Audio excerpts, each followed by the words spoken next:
Di kaki Gunung Cermai, ada sebuah kolam yang dihuni ikan dewa.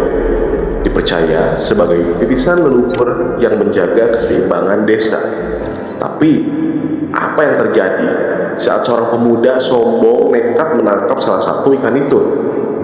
Sebuah bencana tak terduga pun terjadi.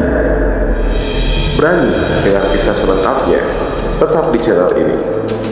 Di kaki Gunung Cermai, terdapat sebuah kolam suci yang oleh penduduk setempat disebut sebagai tempat tinggal ikan dewa. Ikan-ikan besar yang hidup di kolam itu dipercaya sebagai titisan leluhur yang menjaga keseimbangan alam dan membawa berkah bagi desa.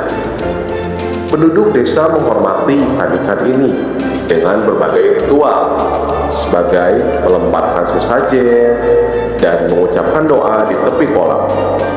Namun, kepercayaan ini diuji ketika seorang pemuda asing datang ke desa. Ia dikenal sebagai orang yang sombong dan tidak percaya pada hal-hal gaib. Pada suatu hari yang tenang, seorang penduduk tua bercerita kepada anak-anak desa di tepi kolam. Kolam itu tampak indah dengan air yang jernih memantulkan sinar matahari. Sementara ikan-ikan besar berenang perlahan di dalamnya. Seorang penduduk tua berkata, "Kolam ini bukan sembarang kolam. Ikan yang kalian lihat itu adalah menjaga desa kita. Kalau ada yang berani mengganggu mereka, bencana besar akan menimpa kita semua." Seorang anak pun menjawab, "Benarkah, Pak? Apa ada yang pernah melanggar?" "Tidak ada yang berani. Kita semua tahu ini bukan sekedar cerita. Jika mereka murka, kita tidak akan selamat," jawab Pak Tua itu. Penduduk desa yang lain mengangguk setuju, menguatkan kepercayaan mereka terhadap kesucian kolam tersebut. Siang itu, seorang pemuda asing tiba di desa. Ia membawa jaring besar di pundaknya. Wajahnya penuh dengan kesombongan. Pemuda itu berkata, "Kolam suci? Ikan titisan leluhur? Ini cuma cerita untuk menakut-nakuti anak-anak. Ikan di sini sama saja seperti ikan dimanapun." Penduduk desa memperingatkannya dengan serius, "Jangan sombong, nak.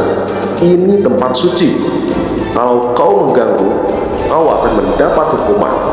Salah seorang penduduk desa berkata. Dan pemuda itu menjawab, "Hukuman? Aku tidak percaya tahayul.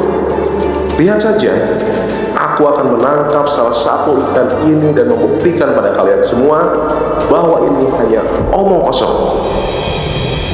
Pemuda itu pun pergi ke tepi kolam. Ia mengabaikan semua peringatan dan melemparkan jaringnya ke air. Suara jaring yang menyentuh air mengusik ketenangan kolam.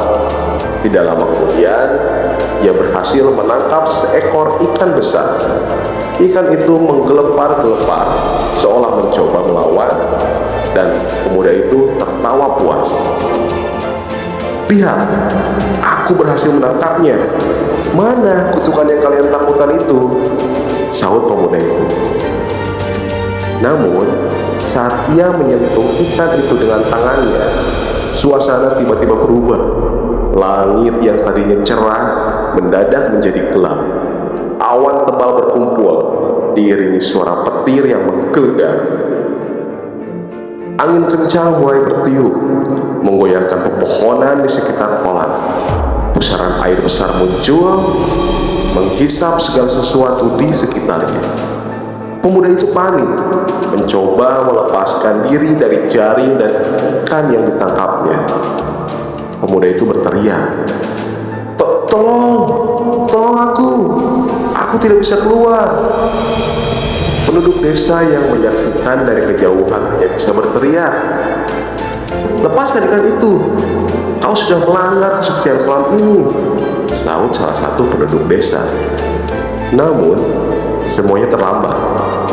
Pemuda itu terseret ke dalam pusaran air dan hilang tanpa jejak. Setelah pemuda itu lenyap, pusaran air perlahan menghilang. Langit kembali cerah dan kolam menjadi tenang seperti semula. Ikan-ikan berenang dengan damai, seolah tidak pernah terjadi apa-apa. Penduduk desa hanya bisa diam dengan rasa hormat dan ketakutan. Inilah yang terjadi jika kita tidak menghormati alam. Kesombongan hanya akan membawa kehancuran.